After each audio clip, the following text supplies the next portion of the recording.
जय गुरु जी। संगत जी, आज मैंने जैसे कल कहा था कि नेक्स्ट लाइव में मैं अपना वो सत्संग आप लोगों के साथ शेयर करूंगी कि गुरु जी ने कैसे ये येलो चोले वाला स्वरूप मुझे ब्लेस किया। तो आइए सत्संग शुरू करने से पहले गुरु जी का मंत्र जाप करते हैं। ओम नमः शिवाय। शिव जी सदा सहाय। ओम नमः शिवाय। गुरु जी सदा सहाय। संगत जी, ये गुरु जी ही डिसाइड करते हैं कि उनका कौन सा स्वरूप आपको मिलेगा और वो स्वरूप किसके थ्रू, किस जरिए से आप तक पहुंचेगा। 2022 अगस्त का महीना था, मुझे अच्छी तरह से याद है, जब मैं दिल्ली के छतरपुर कात्यायनी देवी के मंदिर में गई। ऐसे ही गई कि मन बड़ा उचाट सा हो रहा था कि कहीं तो शांति मिले। और जब जाते थे रास्ते में देखते थे छतरपुर मंदिर, तो लगता था बड़े सुंदर सा आर्किटेक्चर है, चलो यहाँ होकर आते हैं। नया मंदिर कभी देखा नहीं था मैंने एक्चुअली।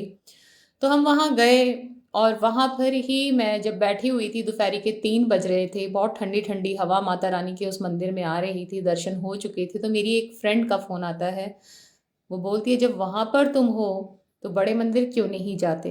मैंने कहा वो क्या जगह है। कहते हैं यहाँ से थोड़ी ही दूर पड़ेगा और वहाँ ज़रूर होकर आओ। मुझे कोई आइडिया नहीं था मैं कहाँ जाने वाली हूँ, बस टाइम था और घर जाने का बिल्कुल मन नहीं था। फैमिली साथ में थी, बच्चा था छोटा साथ में, और हम वहाँ के लिए निकले। सच बताऊँ तो जो पहली वो विज़िट थी, बड़े धक्का मुक्की खा के, मतलब पता ही नहीं था ना, कोई आइडिया ही नहीं था कहाँ से क्या मिलेगा कन्वेंस। और गुड़गांव में रहती हूँ तो मेट्रो से हम उस दिन गए थे, तो कुछ नहीं आइडिया था। और बड़ी मशक्क़त करके गुरुजी ने पहली बार अपने दरबार में बुलाया, मुझे ध्यान है। और वहाँ जाकर लगा ये हैं गुरुजी। जब इनका स्वरूप देखा तो मैंने ये स्वरूप जून जुलाई में अपनी एक कलीग होती थी उसके कंप्यूटर स्क्रीन के पास रखा रहता था। तो मैंने कहा अच्छा ये तो वो वाले गुरुजी हैं जिनको वो मानती है। और वहाँ से जब मैं वापस आ रही थी तो मैंने संगत से ही सुना कि जब मैंने बताया कि हम तो पहली बार आए हैं, तो वो कहते हैं बुलाया है आपको गुरुजी ने, आप बहुत भाग्यशाली हो। घर जाकर मैंने गूगल पे, यूट्यूब पे बहुत सर्च किया कि ये हैं कौन और मैं यहाँ पहुँच कैसे गई। बिकॉज़ मैं तो भगवान को ही मानती हूँ, उन्हीं के चरणों में ही झुकने वाली शुरू से रही हूँ। और मैंने कहा ये गुरु गुरु में कहाँ पहुँच गई थी और कैसे पहुँच गई, क्या था ये। और जब मैंने वहाँ से उनके बारे में जानना शुरू किया, बहुत सारे ओल्ड संगत जो हैं उनके सत्संग सुने, तो मुझे नहीं पता कि कैसे वो खींच पैदा हुई। मेरी मदर भी साथ में थी, वो भी, मतलब बड़े मंदिर से हम निकल ही रहे थे, कहती हैं एक बार फिर यहाँ आएंगे। और वहाँ से मेरी ये जर्नी शुरू होती है अगस्त 2022 से। वैसे तो गुरुजी के हम भक्त जन्मों से हैं, मैं जानती हूँ इस बात का। पर मैं जो उनको देखा, उनको मिला, उनके आश्रम जब मैं गई, वो था 2022 अगस्त का महीना। दिसंबर में उस टाइम संगत जी बहुत लाइफ में ना बहुत चैलेंजेस थे, बस मैं बता नहीं सकती हूँ। बुरा हाल था, फिजिकली प्रेजेंट थी, मेंटली नहीं थी, ये वाली हालत थी। तो दिसंबर में गुरुजी ने ही कुछ संगत से गुड़गांव में मिलवाया, और एक आंटी मेरे घर गुरुजी का एक कैलेंडर लेकर आती हैं और वो बोलती हैं कि ये कैलेंडर तुम्हारे लिए है, इसमें से जो भी स्वरूप अच्छा लगे इसे जड़वा लेना। मेरा मायका गाजियाबाद में है। मैंने कहा मम्मी की घर तो जाती ही रहती हूँ मिलने, तो वहाँ से 5 मिनट के वॉकिंग डिस्टेंस पे बहुत बड़ी फ्रेमिंग की शॉप है, वहाँ पे से ही करवा लूँगी। गुड़गांव में कहाँ मैं सर्च करूँगी, धक्के खाऊंगी। तो मैं वो कैलेंडर लेकर उस शॉप पे जाती हूँ गाज़ियाबाद। वहाँ जाती हूँ क्योंकि गाज़ियाबाद में मैंने उस टाइम तक ना तो कोई गुरुजी की गाड़ी देखी थी, ना ही मैंने किसी के मुंह से इनका नाम सुना था। जब मैं उस शॉप पे जाती हूँ तो वो जो शॉप में बैठे होते हैं फ्रेम के लिए, कहते हैं इनकी तुम्हें फ्रेमिंग करानी है, इनके तो महीने में मैं 5 स्वरूप, सॉरी 5 नहीं, 50 स्वरूप कम से कम फ्रेम करके देता हूँ। मैंने कहा अच्छा। तो कहते मेरे पास भी है। अब उनके पास इतना बड़ा वो स्वरूप था दुकान में फ्रेम करके और उल्टा करके रखा हुआ था। मैंने कहा ये तो भगवान है, आपने ऐसे कैसे इनका स्वरूप रखा हुआ है। तो वो बोलते हैं कि मैं इसको सीधा करके रखता हूँ, हर कोई मेरे से मांगने लगता है। तो पता चला कि जहाँ गुरुजी ने मुझे भेजा था वो भी उन्हीं की संगत थी। फिर वो कहते मेरे पास तो इनके और भी स्वरूप रखे हैं। सेम स्वरूप दो थे उनके पास, एक ये वाला और एक में फेस ही फेस था। मुझे नहीं पता, मैंने कहा आप ये स्वरूप मुझे कितने में दोगे? ये इतना प्यारा स्वरूप मैंने आज तक नहीं देखा था संगत जी। उसका जो पेपर है इस स्वरूप का बहुत ही थिक है, और इसमें जो इनका चोला है ना, मतलब फ्रेमिंग में नहीं पता चल रहा है, उस स्वरूप के अंदर हर चीज उभरी हुई थी, मोटी मोटी, जैसे कि ब्रश मारे हो, पेंटिंग हो पूरी। और ग्लिटर्स थे, जो भी वो वर्क था पूरा उस पेपर पे ग्लिटरी चमकदार, कुछ शाइनिंग था बहुत, जो फ्रेमिंग के बाद नहीं पता चल रहा। और मेरा तो दिल ऐसा हो गया कि बस ये चाहिए। मैंने कहा आप कितने में दोगे? कहता है मुझे मरना है इनका स्वरूप बेचकर। कहता है बस फ्रेमिंग के पैसे देना आप। तो संगत जी ये वो स्वरूप है जो सबसे बड़ा स्वरूप है गुरु जी का इस घर में, गुरु जी के इस घर में।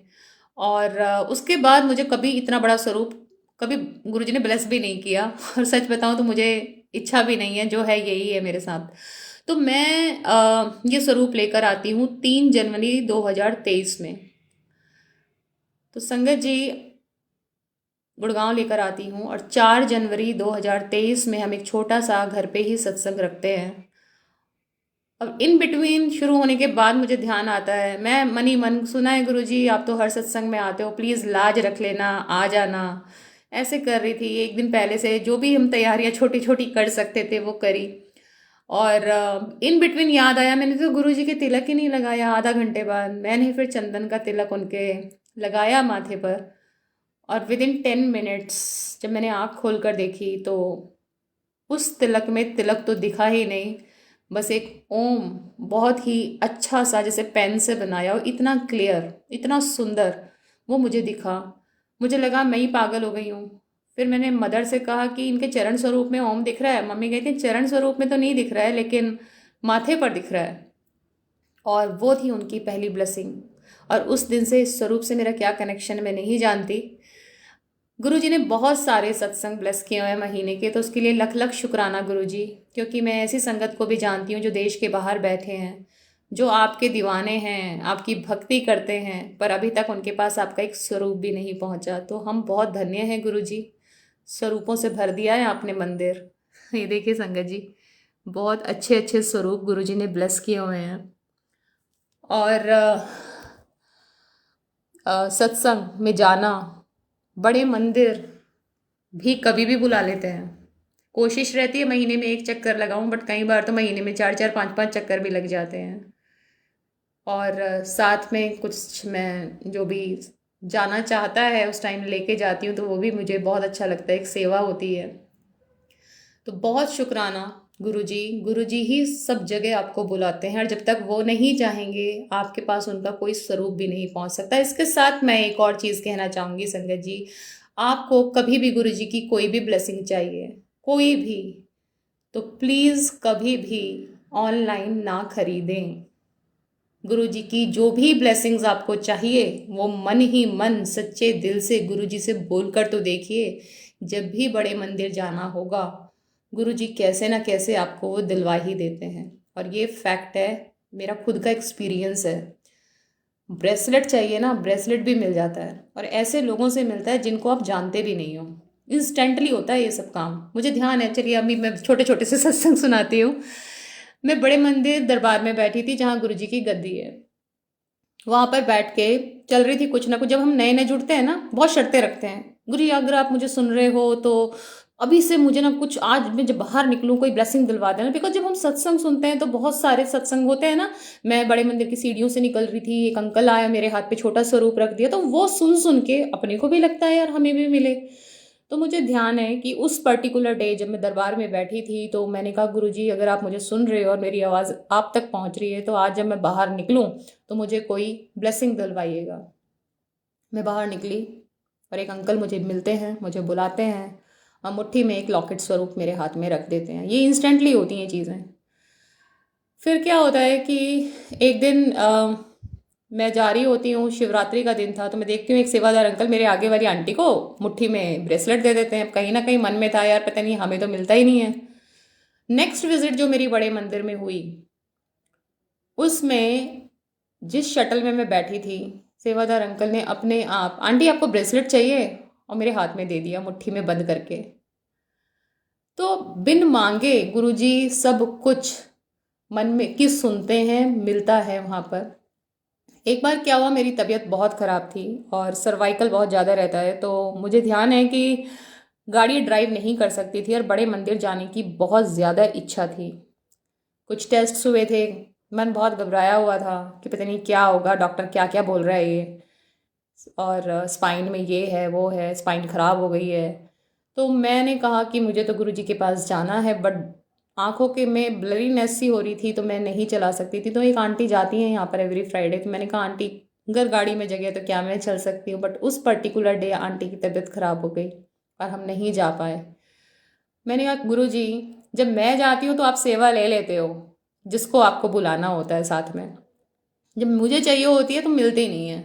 मैंने कहा ठीक है। अगले दिन next day I was totally perfectly fine, कुछ भी प्रॉब्लम नहीं थी, health was okay. That was Saturday, अगला दिन।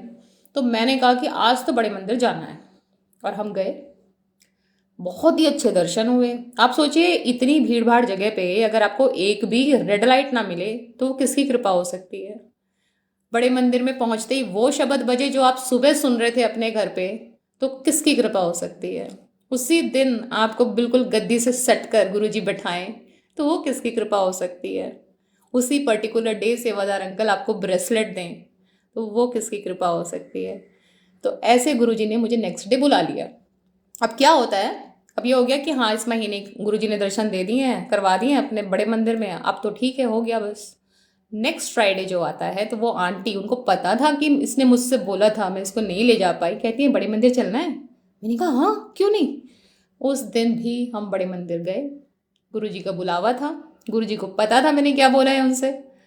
और उसके बाद उस पर्टिकुलर डे मुझे नहीं पता, 5-6 शब्द सुनने को वहाँ मिले, सेवादार अंकल ने नहीं उठाया।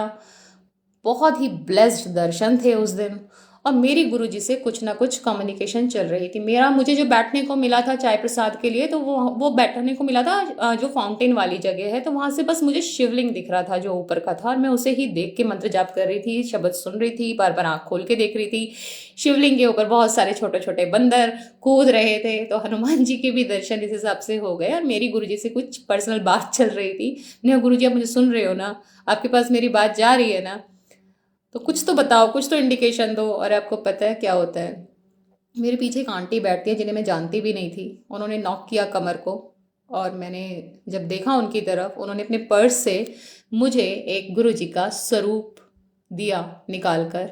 तो गुरुजी ने इस तरह से मुझे तुरंत बता दिया कि तू शांत रह, मैं सुन रहा हूँ तुझे। तो वो स्वरूप मैं आपको दिखाती हूँ। ये वो स्वरूप है जो उन आंटी ने मुझे उस दिन दिया, बड़े मंदिर में ही बैठे हुए। और संगत जी, बड़े मंदिर में जब आपको कुछ भी मिल जाए ना, इस वो गुरु जी का ही आशीर्वाद है, वो गुरु जी ही दे रहे हैं आपको। और ये स्वरूप भी मैं आपको बताती हूँ कि मुझे क्यों मिला है। क्योंकि ये स्वरूप एक बहुत बड़ा सा मेरे घर पे हुआ करता था, जो मैंने किसी आंटी को दे दिया। और एक बार मैं कुछ बेडरूम में था ये मेरे, और मैं कुछ दुखी थी, जो भी था चल रहा था मन में, इसे देख देख के सो गई। और जब मैं उस दिन पर्टिकुलर डे उठी थी, तो मुझे उस दुविधा से रिलेटेड ही इस स्वरूप के ऊपर एक मैसेज मिला। मैं फूट फूट कर रोने लगी कि गुरुजी आप इतना सुनते हो, और ये स्वरूप अब मेरे घर में नहीं था। तो यही स्वरूप मुझे उस दिन बड़े मंदिर दरबार से मिला। तो यही वो कनेक्शन है जो धीरे धीरे हमारा बनता है, और हम ये इंडिकेशंस को कोइंसिडेंसेस ना लेकर उनका आशीर्वाद और ब्लेसिंग समझने लगते हैं। तो संगत जी, बस अपने दिल में इच्छा रखिए, जब भक्ति मांगेंगे ना गुरुजी से, वो पीछे नहीं छोड़ते हैं उस चीज़ को, वो तुरंत आपको अपनी भक्ति दे देते हैं। ध्यान मुझसे नहीं लगता है, मैं कहती हूँ गुरुजी ध्यान नहीं लगता है, तो वो और मुझे भक्ति में दें ताकि मैं मिल सकूं, गुरुजी को देख सकूं। तो वो देखते हैं गुरुजी कब देंगे, क्योंकि सब यही करने वाले हैं, सब यही देते हैं, यही बख्शते हैं संगत जी। तो इसलिए कभी भी गुरुजी से कुछ कहने की ज़रूरत ही नहीं है। मैं तो मंदिर में जाके ना खो जाती हूँ, मुझे पता ही नहीं मैं क्या मांगूँ और क्या नहीं मांगूँ। और पता नहीं वहाँ पर ऐसा क्या है, कुछ ध्यान भी नहीं रहता है। तो शुरू शुरू की बातें होती थी ये कि हाँ लगता था जब हम जाते हैं ना, ये लगता है कि ये चीज़ पूरी हो जाएगी तो हाँ गुरुजी हैं। तो वो चीज़ें अब ख़त्म हो गई हैं। अब तो बस ये लगता है कि ये हैं, अब हमें परखने की ज़रूरत नहीं है। अगर हम वहाँ पहुँच गए हैं तो ये हमारे साथ ही हैं और हम उन्होंने ही हमें बुलाया है। तो संगत जी, मन में इच्छा है ना तो गुरुजी आपको कुछ भी जो भी आप बोलेंगे कि वो स्वरूप चाहिए, ब्रेसलेट चाहिए, सब मिल जाता है। किसी न किसी के थ्रू मिल जाता है, चाहे आप इस साइड रहते हैं दिल्ली एनसीआर में या बाहर, मिल ही जाता है। गुरुजी को सब पता है उनके भक्त को क्या चाहिए उनसे। मैं इसी के साथ ये अरदास करती हूँ गुरुजी से कि गुरुजी सभी को अपने जो बड़े मंदिर के दर्शन है ना वो बख्श दें, सबको दें, सबका आना हो पाए इस तीर्थ में, क्योंकि बहुत यहाँ पर शक्ति है और इतनी शांति मिलती है, आने का मन ही नहीं करता है वहाँ से। और इतना अच्छा मैनेजमेंट सेवादार अंकल करते हैं ना, कभी कोई क्राउड नहीं होता, सबको बराबरी का दर्शन का टाइम मिलता है, सब कुछ मिलता है, कोई ऊंच नीच नहीं, कोई जाति पाति का भेद नहीं, और सबको एक जैसा ट्रीटमेंट मिलना। और सच में पता है हम तो जाते हैं गाड़ी में बैठ के, और इतनी गर्मी में, अब गर्मियाँ और बढ़ेंगी ही, कहाँ से सेवादार अंकल शुरू हो जाते हैं रास्ता बताने के लिए।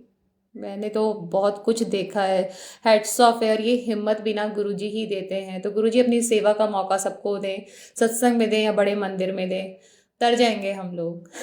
तो इसी के साथ संगत जी आप सब अपना ख्याल रखें, गुरु जी का पाठ करते रहें, उनका नाम जप करते रहें, उनका मंत्र जाप करते रहें, जब भी समय मिले चीज़ें बहुत सुंदर होती चली जाएंगी।